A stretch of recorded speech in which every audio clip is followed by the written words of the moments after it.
Seed starting can be such a struggle, especially when you're first starting out. There's conflicting information, how much to water, what soil to use, containers, lighting, and even as you gain more experience in gardening, you are still constantly battling with all these things. Today I want to share with you my 5 secrets to seed starting success. I've thought a lot about it, and these things I think have just really given me that extra jump start, that extra edge in having the success that I've had. First thing, let's talk about the soil you're growing in. I've done a whole video on this and I'll link it below. What I've always used is called ProMix HP, and it's actually technically soilless. So there's no organic matter in it, just peat moss, perlite, a few other things.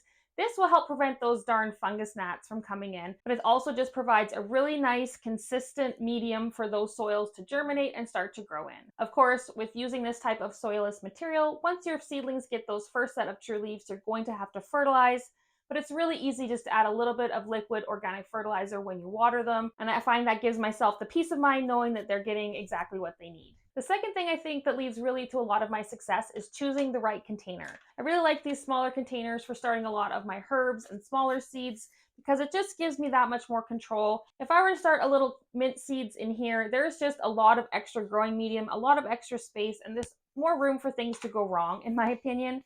Then again, I wouldn't want to start a pumpkin seed in one of these cells because it's going to have nowhere to go. I would want to use a bigger container for when I'm starting those seeds. They're not going to be in there as long, but they are going to grow pretty big, and then they'll have lots of room to grow before I put them into the garden. I also really like newspaper pots for starting some of those plants early that don't like their roots disturbed. I did a video about those a long time ago too, I can link below. They're really easy to make and they're great so the roots don't get disturbed with those squash plants. The third thing I think that leads to a lot of my success is how I water my plants. I'm a huge fan of a mister, a spray bottle, when you're first starting these really small seeds, because if you go ahead and dump a whole bunch of water on there, you're going to wash it around, disturb all the seedlings.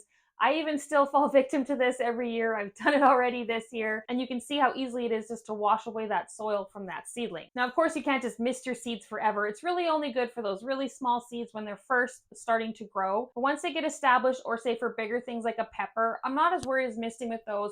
But again, I don't want to be washing or disturbing that soil. So what I like to use is a baster. That way I can make sure it's going in nice and slow and I can easily reach around to all my pots. And then I can go ahead and resaturate each cell until that seed germinates. I also really like to use a turkey baster when I'm fertilizing because basically I'll just give each pot one turkey baster of fertilizer and then top them up with whatever extra water they need. And speaking of watering, if we go back to our container sizes, with watering, it's a lot easier to maintain the correct amount of water in one of these little cells than one of these, because these can stay too wet for too long and can produce, it can rot your seeds or dampening off, because I have dealt with that problem. And then again, these can dry out really quickly if you have a big seed in there or you have a really dry room, so they might need to have a little more care taken. But I just find it's a little bit easier to manage. Now, my next success has to do with lighting. I am no lighting expert. Actually, my husband bought a lot of our lighting and he did all the research for it. My limited knowledge, you definitely want to have something like 4,000 lumens and 6,500 kelvins or something like that. But I know a lot of my success comes because I have a really good light. It has one of those lightings that's flat and it has one of those transformers on it. So it puts out a lot of heat. When I have my hand under my light, it feels like the sun.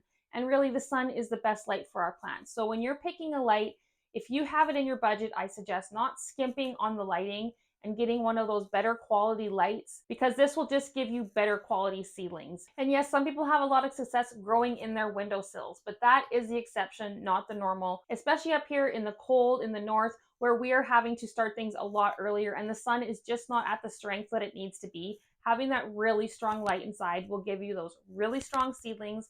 That's where I've had my success, is these really strong seedlings that I'm able to plant in my garden. They're mature and they're really ready to get established and start producing. Now, my fifth and final thing I think is my secret to success is my time. It might seem a little bit weird, but these seedlings are like babies. They're baby plants. They need your time and attention. They can't care for themselves. So again, the more care and the more attention we can give to them, then we will know what their needs are and we can give them that so that they can thrive. There have been studies done where you're looking at two different plants and giving one love and one hate. And guess which one grows better? The one with love. So I spend a lot of time with my seedlings. I'm observing them. I'm looking at them. I'm sure there's some of you out there like me and we're talking to them and saying, hello, little baby, and grow, and just giving them that good energy. And then also by spending your time with them, again, like I said, you'll be able to tell when this pot is dry, tell when that plant looks a little bit different than yesterday. and you're going to be able to have a really good idea of what's going on. And honestly, of all 5 of those, I think that the time is the most important because that is what's going to give you the most amount of information. So I didn't dive super deep into any of those topics. If you are wanting to know something more, go ahead and let me know down below and I can do a specific video on it. And I just want to encourage you to start some seedlings. It might seem intimidating, but the best way to learn is just by doing, and that's the best way to find out what will lead you to your most successful seed starting. Thank you so much for watching, and we'll see you next time. Bye.